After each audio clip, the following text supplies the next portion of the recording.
কি বলবো বলো, দেখছি নির্দলের সব কাউন্টিং এজেন্টগুলোকে কিনে নিয়েছে, হাতে হাতে ব্যান্ড লাগিয়ে লাগিয়ে সব বসে আছে। মানে আমি বলছি না, তোমরা গিয়ে দেখো, ছবি তুলেছো তো, কয়েকজন তুলেছে তো, যে একটা রোতে 4 জন বসে আছে, তারপরে 3 জনের হাতে অরেঞ্জ ব্যান্ড। মানে প্রমাণ করছে যে বিজেপিটা নির্দলের, যে তো ক্যান্ডিডেট হতে পারে না, নির্দলের এমন এজেন্টটা যেটা ক্যান্ডিডেটের নাম বলতে পারছে না। তুমি কোন ভাই, কোন দলের, কোন ক্যান্ডিডেট নাম বলতে পারছে না। আর যে কিছু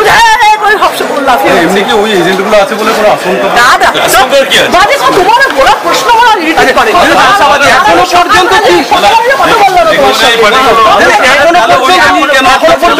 মানে এটা বলছি, ভেঙে পড়লেন উনি বলে বলছি এখনো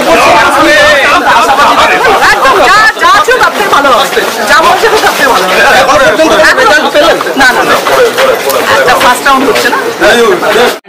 এটা কি জন্য এই অরেঞ্জ ব্যান্ডটা কি জন্য? এইটা হ্যাঁ, এটা স্যার ওটা এমনি পড়েছি, মানে এটা এই জন্য। তবে আজকেই পড়েছেন? না, ওটা কালকে পড়েছি মনে হয়। কোন প্রার্থী ধরে আছে? কোন প্রার্থীর নাম কি? ওই ইমরান,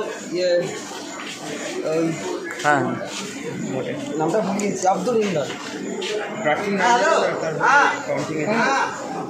তো হাতে ব্যান্ড, অরেঞ্জ ব্যান্ড সবাই পড়েছে? সবাই পড়েছে হ্যাঁ। আমাদের কিছু কিছু, আমি সবাই বলছি, সবাই পড়েনি তো, কিছু কিছু মানুষ পড়েছে। কেউ কি পড়তে বলেছিল? না, এটা কেউ পড়তে বলেনি তো, তা পড়েছে। ভালো বুঝেছে তো, তৃণমূলের প্রার্থী ভেতরে কি বলেছে এই অরেঞ্জ ব্যান্ড?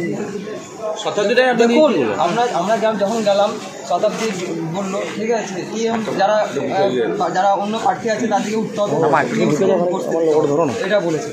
তার জন্য আমাদেরকে উঠিয়ে দিলে, ঠিক আছে, টিএমসি দিকে বসালে, মানে ওনার লোক দিকে বসালে বেঞ্চিতে।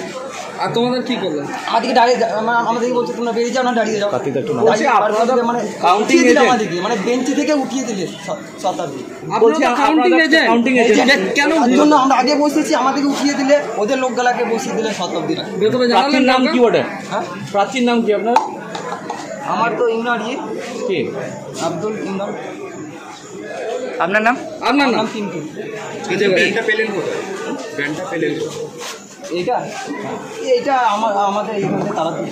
ঠিক আছে, ঠিক আছে। কি নাম বলেন? পিন্টু? পিন্টু মান, আমার বাড়ি তারাপীঠ।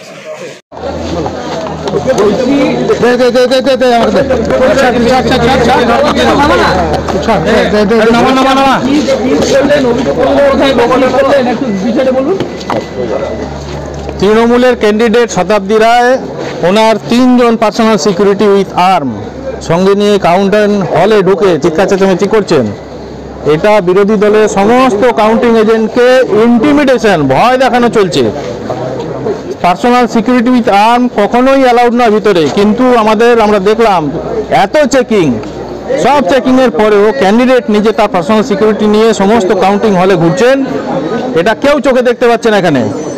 আমি জেনারেল অবজারভারের কাছে লিখিত কমপ্লেন দিলাম যে এটাকে act of intimidation, counting agent, বিরোধী কাউন্টিং এজেন্টদের ভয় দেখানোর অ্যাক্ট হিসেবে আমি এটাকে অভিযোগ করেছি এবং ইমিডিয়েট অ্যাকশন নেওয়ার জন্য আমি অনুরোধ করেছি। আর কি অভিযোগ? আপাতত একটা অভিযোগ সামলাক, তারপরে বাকি আর কিছু দেখবো, কিছু চোখে পড়লে আবার বলবো।